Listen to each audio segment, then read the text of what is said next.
Hello everyone. It's James again. And today I wanted to address a very important question I get asked a lot. And that question goes like this. James, can you please tell me if my girlfriend or wife is a narcissist? And then this person begins to describe all of the things this person in question does, hoping to find an answer to their question if their girlfriend or wife is a narcissist or not. And I will tell you the best answer to the question is this.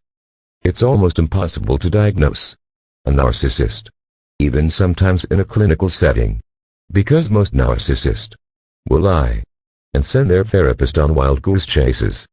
Some narcissists can lie so well they can convince their therapist they are the victim and you are the narcissist. This happens all the time. So simply put, if your girlfriend exhibits toxic traits, such as she's manipulative, she lies to you, she plays the sweet mean cycle game on you, such in the case of getting to know a woman, she's wonderful and nice for the first 6 months. I mean, you couldn't ask for a better girlfriend.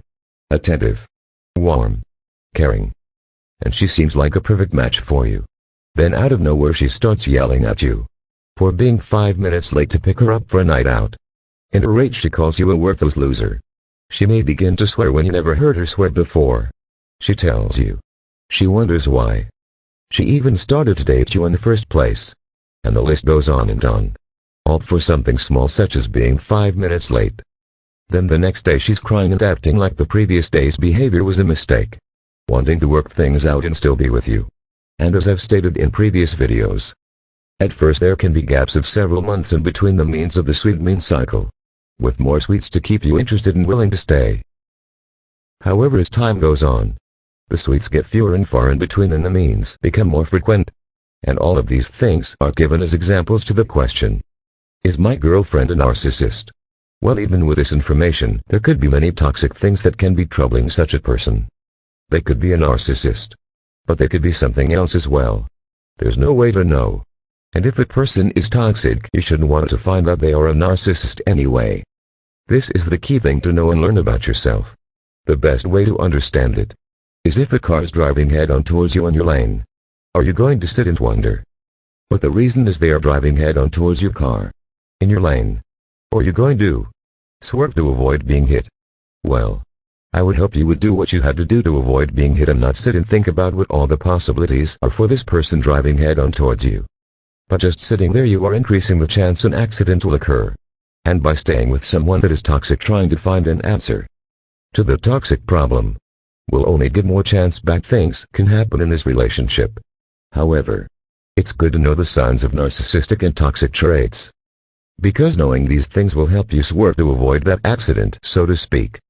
But the last thing you want to try to do is use all your energy to prove that someone is clinically a narcissist. Because even a doctor will tell you that ain't gonna happen. And they will tell you use your good judgment. If it walks like a duck and quacks like a duck, it's probably a duck. Do you know for sure? No. But you are probably correct, or at least close. And that's all you need to know for you to leave that a person is toxic. You know, I get many emails from men with very sad stories. Stories of women basically crapping all over them. But sprinkled here and there in the story there are comments of, but James, today was really good and I truly love her. And upon reading these I just shake my head and think, if a person loves you they wouldn't treat you like a piece of garbage for half the week and the next day treat you loving. Then the next day go back to hurting you again. That's not love. That's toxic. And that's what men need to understand.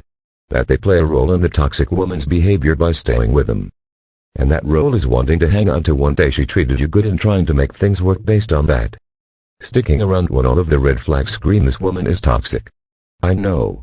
I have done that before myself. And now many years later and more educated on the subject, I thought to myself, my God, I had a role in this because I allowed myself to be mistreated. As there were so many times I could have put the brakes on but didn't. I also realized that not every woman is like that.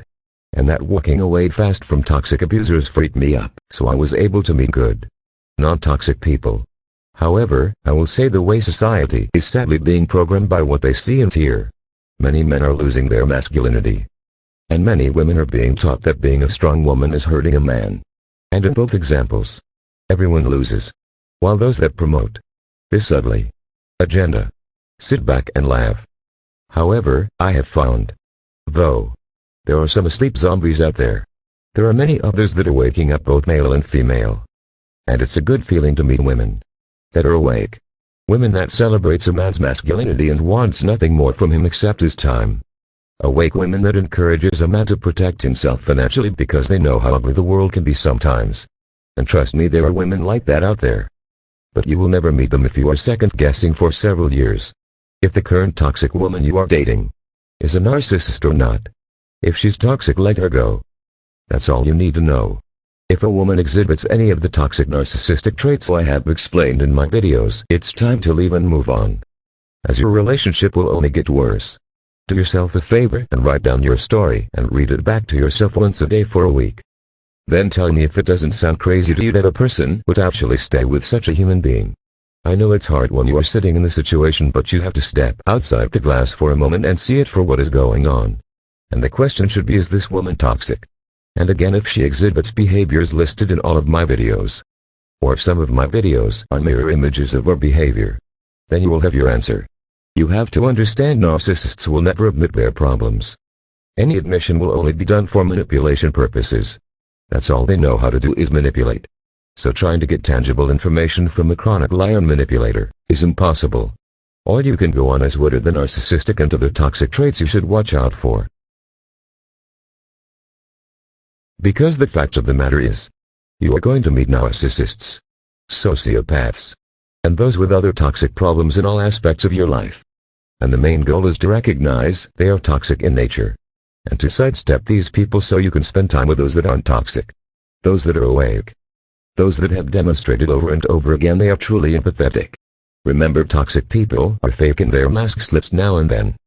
There's a big difference between someone having a bad day and someone flat out being hurtful and toxic, or someone without normal empathy. The things to look out for are inconsistencies. They come on strong like they are the most caring person on the world. But 3 months later you hear them talking to someone else like they have no humanity inside of them. Then they shift gears back to being caring and nice. This behavior isn't normal and is where most of us get hung up and stay when we should leave. Stop being your worst enemy. Narcissists and toxic people, like victims that second-guess their better judgment and stay. And by staying you miss out on all the wonderful people out there you could be spending your time with. I encourage you to rewatch some of my older videos describing the toxic behaviors. I will put a link in the description box below so you can get started. Like I always say, knowledge is power. The more we know, the more we can sidestep toxic people and live happy lives.